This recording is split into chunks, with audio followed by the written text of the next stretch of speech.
আসসালামু আলাইকুম। আওয়ামী লীগ এবং জামাতে ইসলামকে কি নির্বাচনে অংশগ্রহণ করতে দেওয়া উচিত? এটা প্রশ্ন থেকে যায়। অনেকের মনেই এই প্রশ্ন জাগে। এখন যেহেতু আওয়ামী লীগ বাংলাদেশ ছেড়ে পালিয়ে গেছে, তাই আওয়ামী লীগের পক্ষে কথা বলার মতো তেমন কেউ নেই।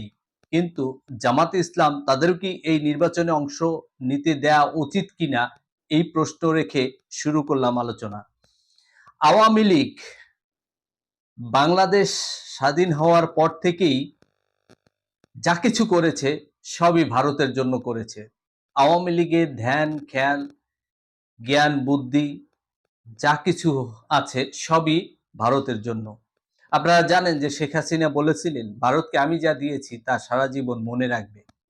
অথচ বাংলাদেশের মানুষ বা এই দেশের মানুষকে এমন কি দিলেন যাতে বাংলাদেশের মানুষ তাকে মনে রাখতে বাধ্য হয়?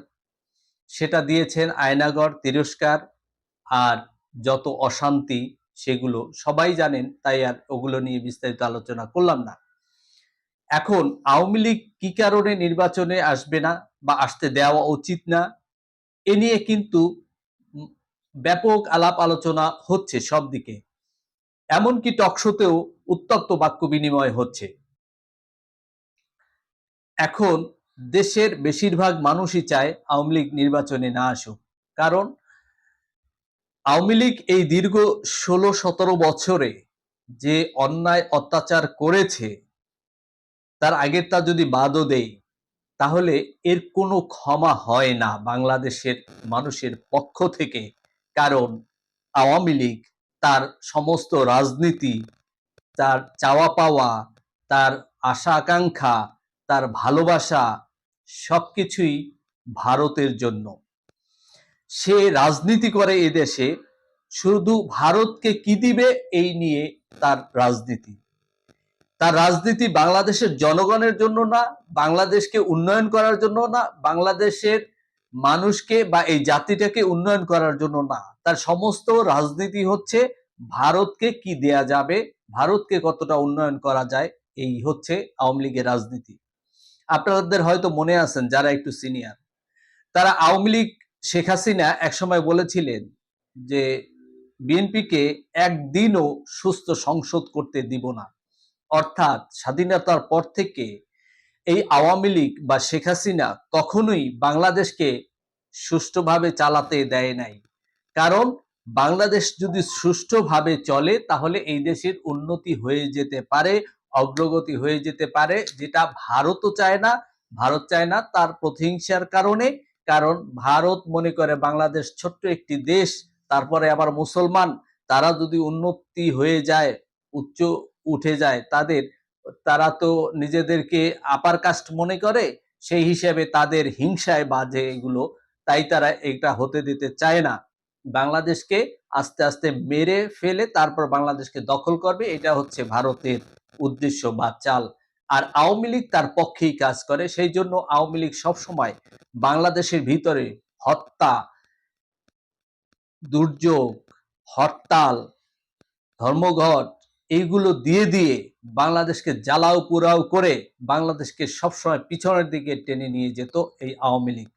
যার কারণে বাংলাদেশের মানুষ ক্ষিপ্ত এবং বাংলাদেশের মানুষ চায় না এখন যে আওয়ামী লীগ ক্ষমতায় আসুক বা আওয়ামী লীগের নির্বাচনে আসুক বা নির্বাচনে আসা উচিত।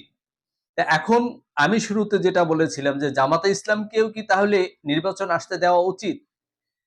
কথা হলো আওয়ামী লীগ যা যা করেছে, এই গণহত্যা থেকে শুরু করে যা কিছু করেছে এগুলো সবই জামাত ইসলাম করেছে ৭১ সালে।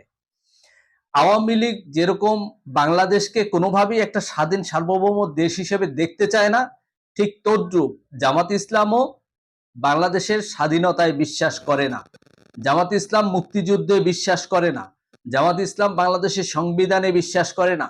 বাংলাদেশের যে নাম, এই নামে জামাত ইসলাম বিশ্বাস করে না। বাংলাদেশের পতাকায় জামাত ইসলাম বিশ্বাস করে না। তাহলে এই দলটাও কি বাংলাদেশে রাজনীতি করার অধিকার রাখে?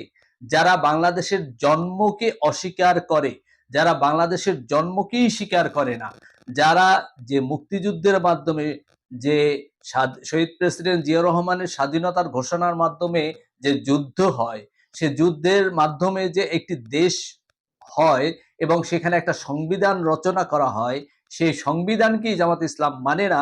তারা চাচ্ছে সেই সংবিধানকে ছুঁড়ে ফেলে দিতে, আবার নতুন সংবিধান তৈরি করতে, বাংলাদেশের নাম পরিবর্তন করতে। বাংলাদেশের অস্তিত্বই রাখার পক্ষে না এই জামাত ইসলাম।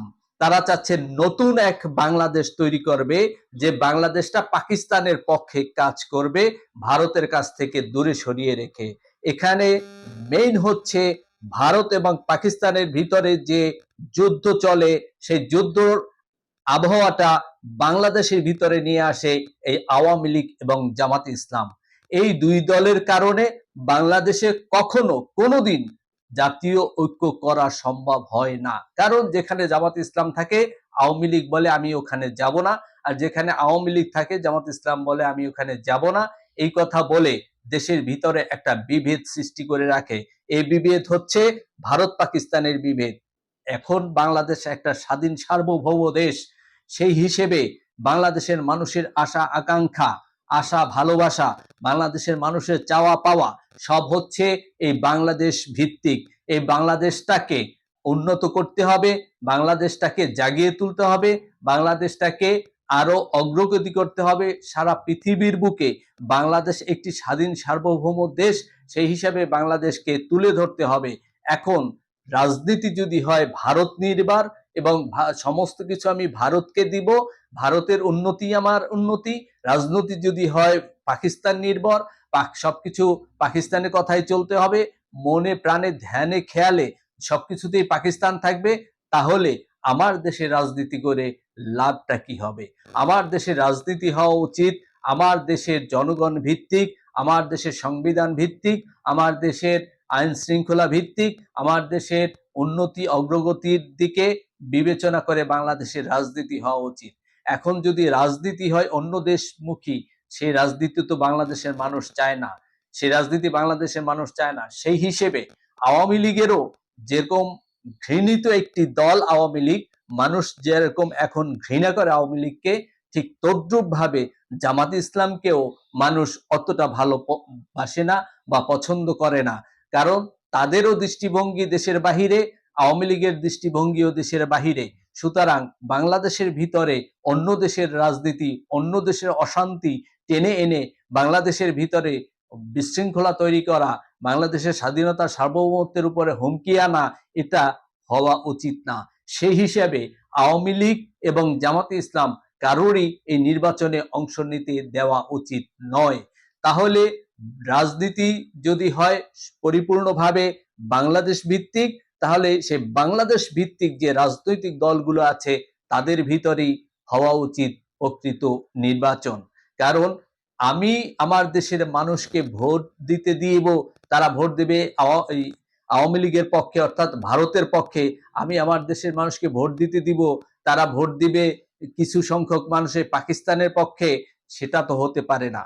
সেটা হতে পারে না। যদি পাকিস্তানের স্বপ্ন কেউ লালন পালন করে, যদি ভারতের স্বপ্ন কেউ লালন পালন করে, সেই স্বপ্ন তাদের চেঞ্জ করতে হবে, সেই স্বপ্ন তাদের পরিবর্তন করতে হবে এবং পরিবর্তন করে পরিপূর্ণভাবে বাংলাদেশ ভিত্তিক তার মন মানসিকতা মননশীলতা সবকিছু তৈরি করতে হবে এবং বাংলাদেশটাই হবে তার সর্বশেষ এবং সর্বপ্রথম ভূমি এবং স্বপ্ন, এছাড়া অন্য কিছু নয়। ধন্যবাদ সবাইকে। আসসালামু আলাইকুম ওয়া রাহমাতুল্লাহ।